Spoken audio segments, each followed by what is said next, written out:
la Echilibru și bine v-am regăsit în 2025. Iată, începe un an nou, plin de speranță și de optimism, realist, desigur. Și vă doresc toate cele bune. Ca atare, începem cu un subiect plăcut și frumos, mai în tonul acesta de noi începuturi. Începem cu iubirea. Dacă este o fantezie, o iluzie sau este cât se poate de reală. Ei bine, filozofii și-au pus dintotdeauna întrebarea aceasta. Ce este iubirea? Și-au diferențiat 4 tipuri de iubire. Avem iubirea Eros, care este bazată pe tot ce ține de libido, de iubirea de cuplu, de atracția sexuală și care este foarte egoistă. Avem filia, care este iubirea între prieteni, este iubirea platonică. Avem iubirea sturge, care este legată de atașament și părinți și mai ales și cea mai importantă, iubirea agape, care a fost considerată dragostea rațională, iubirea spirituală de Dumnezeu. Este pentru celălalt, pentru binele celuilalt și este altruistă. Vedeți, au diferențiat din punct de vedere filozofic între mai multe tipuri de iubire. S-au referit la tipul iubirii, la obiectul iubirii și mai puțin la iubirea în sine. Din punct de vedere neurobiologic s-au observat transformări și modificări la nivelul creierului, în mod special al hipofizei și eliberarea de hormoni, dopamină, adrenalină, oxitocină, toate care sunt legate de endorfine, de plăcere.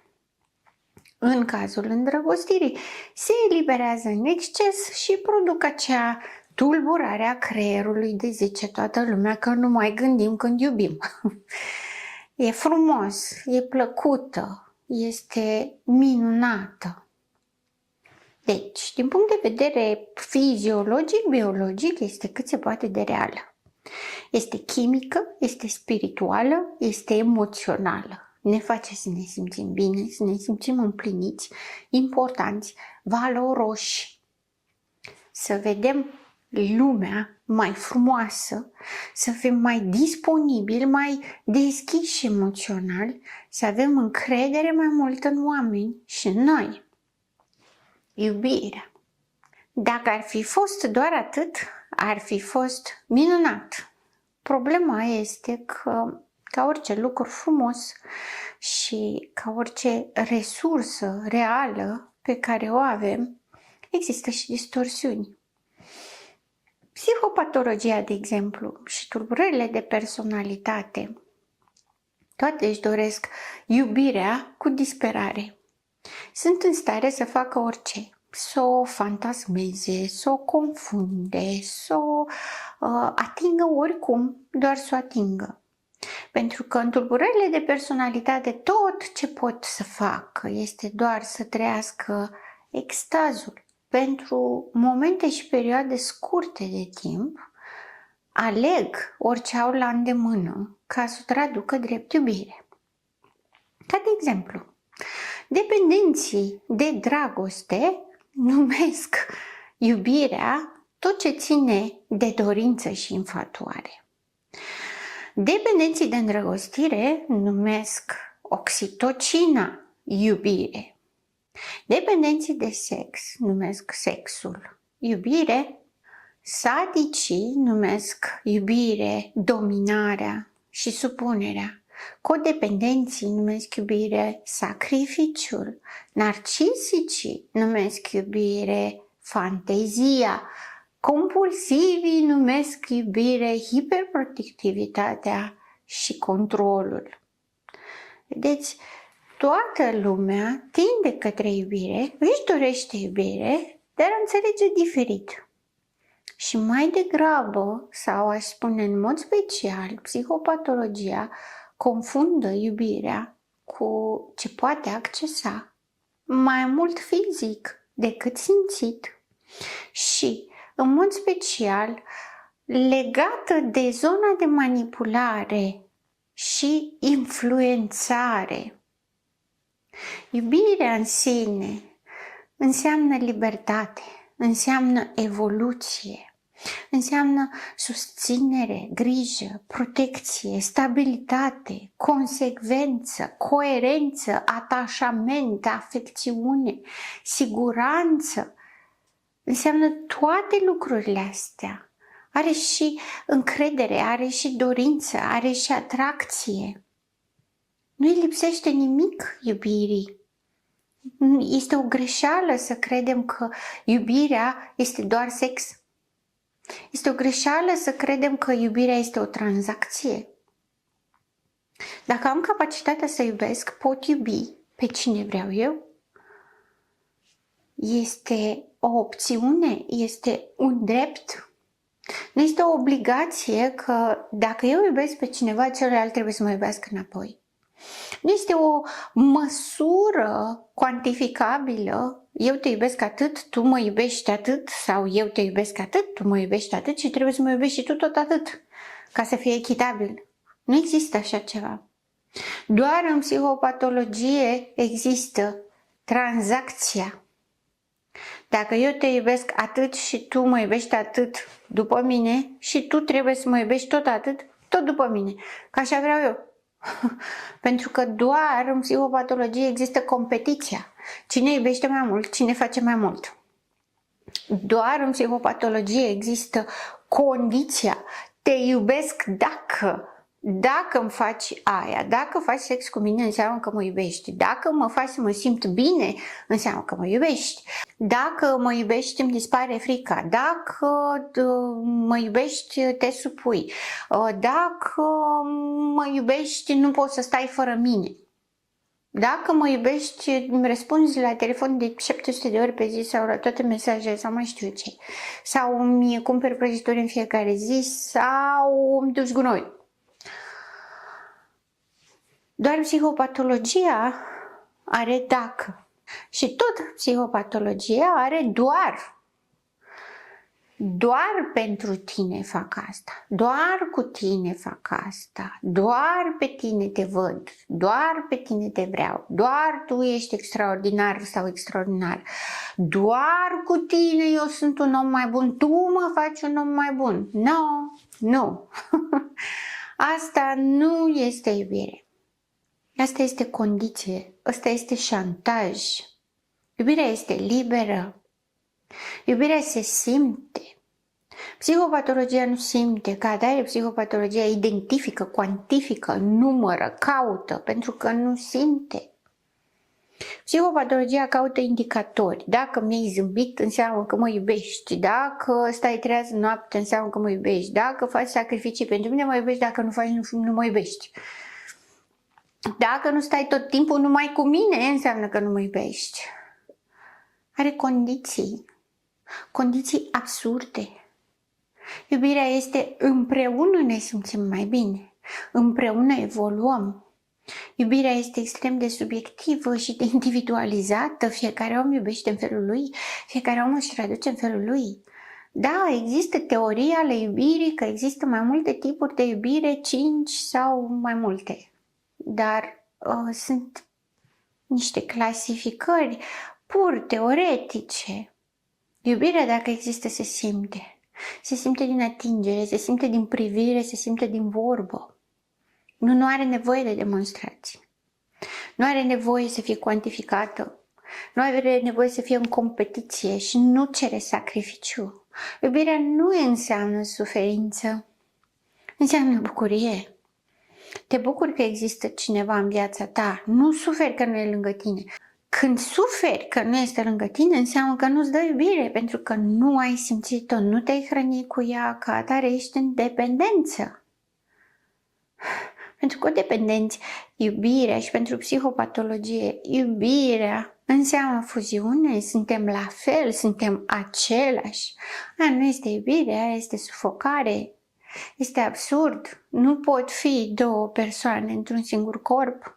Nu pot fi două corpuri într-o singură minte. Putem să ne contaminăm unii de la alții, dar aia nu este iubire. În iubire ne influențăm unii pe ceilalți, dar ne influențăm în mod pozitiv. În iubire ne susținem, ne conținem emoțiile. Este ok să greșești, e ok să fii nervos, e ok să fii trist. Suntem împreună, le dezvoltăm și le dezbatem și le trecem pe toate împreună și împreună suntem mai buni. E mai ușor împreună decât de unul singur. În psihopatologie există această măcinare și acest război în permanență să fii în doi cu o persoană care este în psihopatologie, care are tulburare de personalitate, este o luptă în sine, este un job full-time. În permanență trebuie să ai grijă să nu se simtă rănit, să nu se gândească că nu știu ce, să nu-și facă griji, să nu se supere că ai întârziat, să deblocheze autostrada blocată numai ca să fie acolo la timp, că cine știe ce grijă își face. În psihopatologie, grijă înseamnă sufocare, grijă înseamnă control.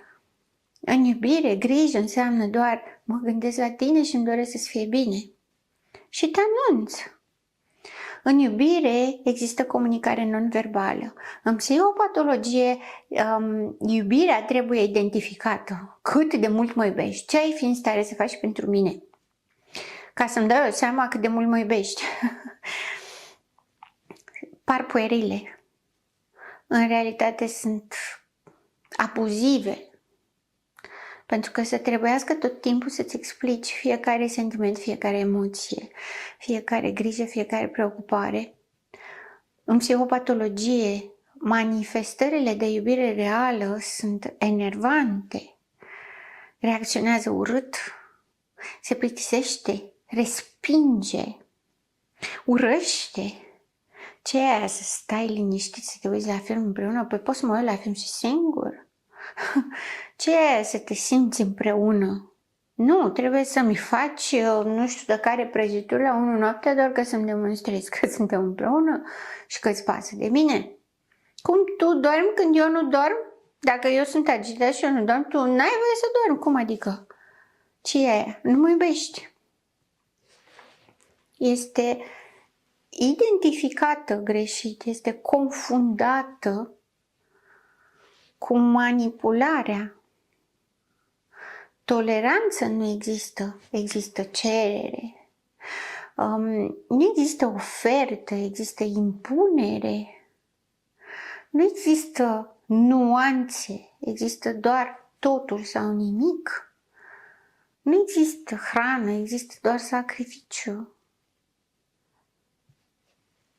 Iubirea este cât se poate de reală, dacă este între două persoane reale.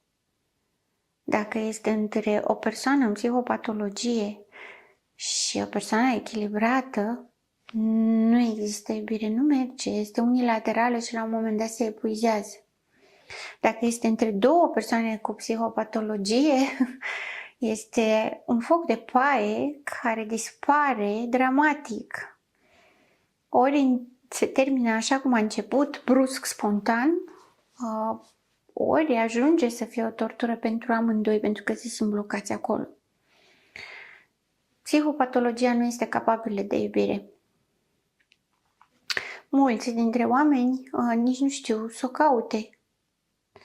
În iubire, ca să poți să fii iubit și ca să poți să iubești, trebuie mai întâi să fii tu iubit și să te iubești pe tine și trebuie să fii, hai să spunem, relaxat, ca să nu spun echilibrat. Echilibrul nu este un obiectiv de atins. Băgăm cărbuni la motoare și atingem echilibru și după aia gata, ne-am liniștit. Echilibrul este un obiectiv de viață. Nu este linear, nu este nici în extreme, însă este o muncă în mod constant de a păstra armonia în funcțiunea tuturor domeniilor.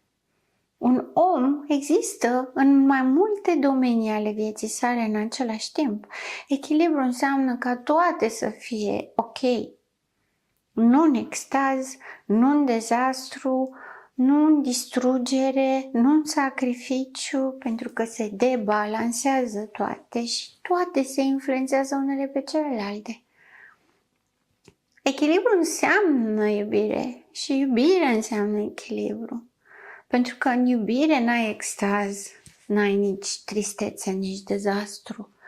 Ai stări emoționale, dar sunt la o intensitate care le permite și celorlalte stări să trăiască. Că, de exemplu, poți să te superi pe cineva pe care să-l iubești, dar nu atât de tare încât să vrei să-i spargi capul sau să vrei să-l părăsești. Pentru că celelalte compensează. Și iubirea este complexă și multidimensională, nu este doar unilaterală. Dacă cineva iubește pe altcineva doar pentru corpul său sau pentru mintea sa sau pentru felul în care face sex, aia nu este iubirea, aia este cu totul altceva. Atracție sexuală, dorință, fantasmă, orice altceva, dar nu iubire. Oamenii care au capacitatea de a iubi, iubesc spontan. De cele mai multe ori ajung să fie dezamăgiți și răniți de psihopatologie, care vinde gogoși și vinde iluzii și după aia le anulează și le aruncă la coșul legunului. Iar asta doare. Victimele iubesc cu adevărat. Tocmai de aceea și rămân, tocmai de aceea și trăiesc abuzul. Pentru că manifestă iubire. Au răbdare, au grijă, protejează, susțin, au încredere, oferă libertate, oferă stabilitate, coerență, consecvență, atașament, siguranță. Le oferă pe toate. Iubesc. Ele chiar iubesc. Și asta doare la sfârșit. Dar dacă ai capacitatea de a iubi, poți oricând să iubești. Trebuie doar să nu uiți să te iubești un pic și pe tine, ca să știi când să pui stop. Când să te oprești și să te iubești și pe tine. Când să te oprești înainte să-ți faci rău. Care sunt limitele care îți protejează iubirea să nu fie dureroasă. Asta numai tu poți să știi. Și se învață cu timpul. Iubește-te. Începe anul ăsta cu iubire și învață să-ți păstrezi iubirea de tine. Este secretul succesului. Sunt psiholog Elena Harbour și până data viitoare, rămâneți în echilibru.